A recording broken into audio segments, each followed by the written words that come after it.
Good morning. This is Ogle's Fish Room, and I'm hoping to make this my shortest video ever. You've all seen my tanks quite a bit recently, especially. This particular video is nothing more than about my plants. I'm trying to kind of get across to a lot of the people out there they don't have to spend a fortune on plants or have a huge variety of them. Now this is my 75. This has got some large filamentosa barbs there. They're huge. We've also got Congo tetras, Buenos Aires tetras, black and white skirt tetras, Siamese algae eaters.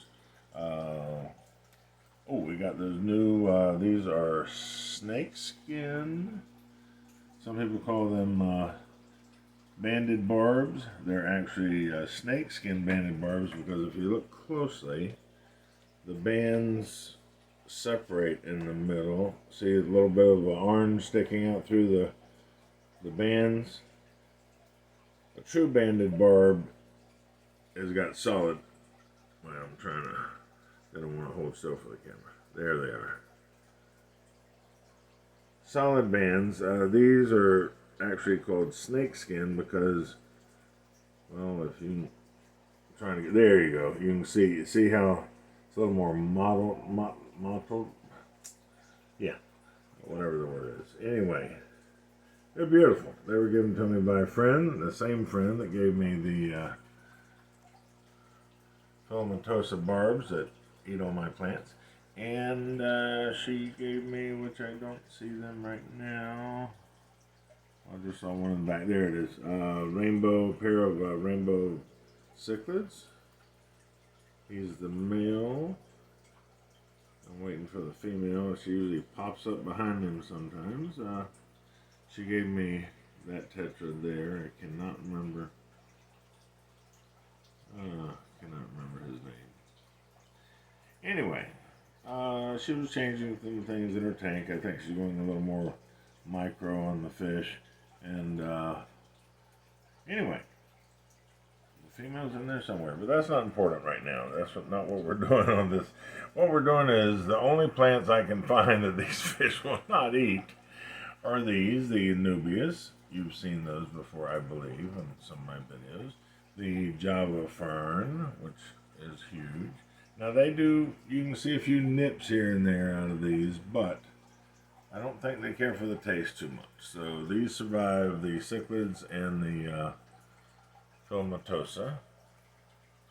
Okay, I'm going to try to move along here. There's really only a handful of plants that I use. The Java Fern that you've just seen, there's another one in the back here. Another clump here. This is not the jungle val, but it is a Velocinaria. Now this tank is literally 20 inches tall, and it goes up and bends over a little bit. It will continue to do that. I love this stuff. This seems to do well in my tank with nothing but sand as a substrate. I'm not really concentrating on the fish today. I really want to try to show that a tank can look good with only a few plants in it. I just see so many people on YouTube.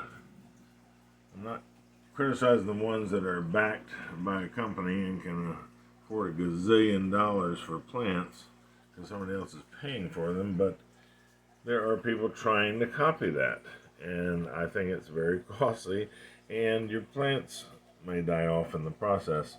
I certainly have run through quite a few melting in my tanks before I realize what works and what doesn't work. Okay, two little ones at the bottom, Java Fern. You've heard me explain, I believe, how I propagate those. The leaves will produce, I'm trying to find a baby to show that, but I don't see one right now. I think I've gone through all my adult Java Fern and pulled the babies off. And I put them together. Here's an example of that.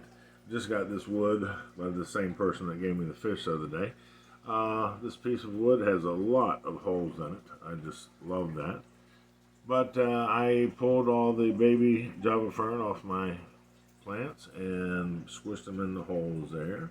And it is doing beautifully and looks gorgeous.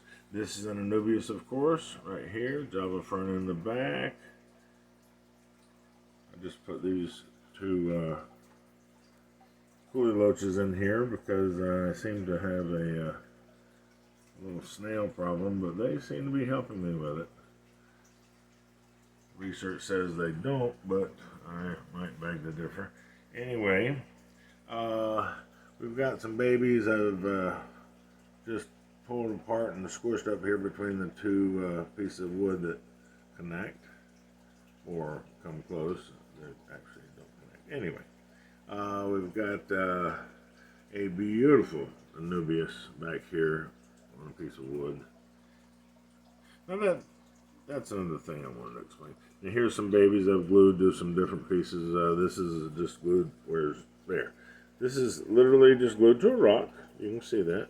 Just some of my baby Javas, I've just literally, you have to use not the liquid, but the gel, okay? Super glued gel.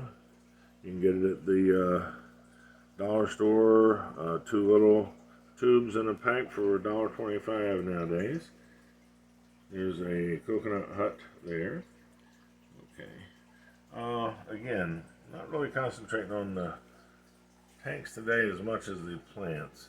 You can see a theme here. Everybody has Anubias. There's 2 different types there. It's more of a rounder leaf. This is a pointier leaf. I don't know the technical names. Java Fern in the back. Now I did just add these. These are 2 crypts I put over here. You can see there are 2 different ones there. They are gorgeous and they seem to do well. I just have a hard time finding these. And sometimes they're too expensive for me when I do find them. But these I ran across a great deal because they did not come in cups. They were loose and I got them quite reasonably. And these are just doing beautifully in the sand here. Okay, now over here at my little 2.5 with the little girl there, little female. Now she has several different, I have attached several different types of Anubias to her. I believe that's all that's in there, plant-wise. Several different types of Anubias. Here's a smaller version here. You can see the roots. See the roots hanging down there. Anyway, now the only thing I've added since we last talked, I think, is a little bit of Guppy Grass. It's commonly called Guppy Grass. I'm not sure the other name. That's my betta. He, for some reason, likes to sit on that piece of wood when he's resting, and the Guppy Grass seems to make him feel like he's in disguise. So, again, Java Fern, another crypt. I find those beautiful plants, and they do seem to survive quite well. There's just not many plants. It's like the Velocinaria here that are small, and the crypt is about the only plants I seem to have luck with putting them in the ground.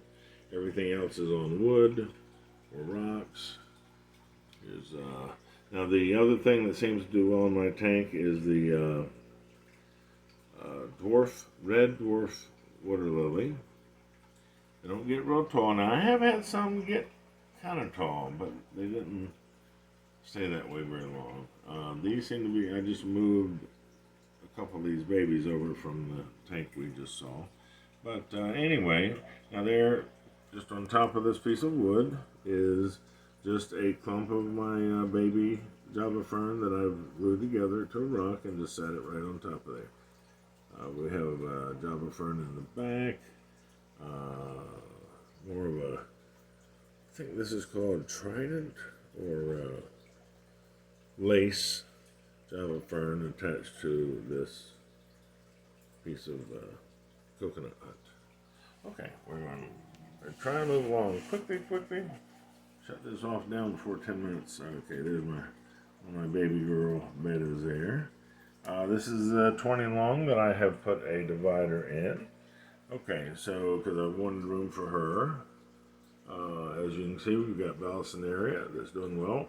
Got the Guppy Grass up here. It's doing well. I just moved some of it over to kind of wrap it around this wood so it doesn't float around.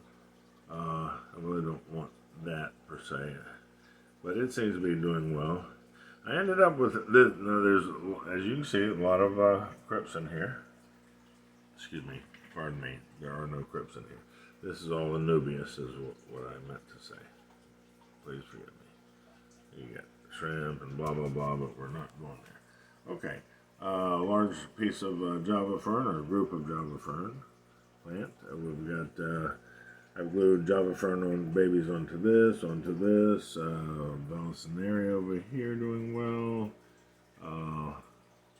Beautiful. New. I just bought this the other day. That piece of wood is gorgeous. It comes down behind here that you can't see. Goes up there with a beautiful Anubias on it, and then turns left. That's part of it, all the way over here to the left. That's just gorgeous. Gorgeous piece of wood and plant. That's what I wanted to discuss with you. And that is, if you go, I don't know where you're shopping, but at Pet Supermarket, well, PetSmart just only sells plants in packages that are dry. I don't care for that. Anyway, the Pet Supermarket keeps all their plants underwater so you can see what they're supposed to look like. This is Anubias over here, Velocinaria that's going crazy. You can see it up over the tank. That's a little blue girl there, blue bellied female. Structure. I really like that tank to be only 5 gallons. There we go. See all that. Okay. Long story short is the shoot. What was I saying? Oh, price wise. Okay. If you go buy an Anubias, any Anubias right now at Pet Supermarket, it is literally $15 or $16 for the one in the cup, just the plant by itself. And I don't know who can afford that, but anyway, for the same price, the same price, maybe $1 more, but only $1 more, you can get the Anubias on a piece of wood like this. Now, if you're a particular, mine orders this quite a bit, so I have quite a bit of a choice on these. I'm going to scoot. Please forgive the movement, but I want to get over here for a second. Look at this piece of wood. That is absolutely breathtaking. And this was like $15.95. This is $16 with that Anubias on that piece of wood. And that is beautiful. Now the other advantage I have with this is that the wood has been submerged, been soaking, so it's not leaching out any tannins. And it's just already done. The other one, they used to, I don't know, 6 months, a year ago, they used to sell the cup for $6 with the Anubias, and I was able to take the plant out, and I'd take it apart, and I'd attach it to pieces of wood that I had. You know, like this spider wood over here or something. Okay, that's fantastic, but those prices doubled. And so it just, for literally, I know this for a fact, I just bought this not too long. For $1 more, you can have a nice piece of wood with the plant on it. Okay, I'm shutting up now. Okay, this is Ogle's fish room. I'm very sorry, I was trying to make a short video. I hope you all have a wonderful day, and please take care of yourselves. I'm going to zoom out here and do a quick scan of my room. There's 4, 5, 6, 7, 8, 9, 10, and 11, 12, and let's see, 13. Okay, we're going to phase out over here. Thank you very much. I do appreciate it. Ogle's Fish Room signing out.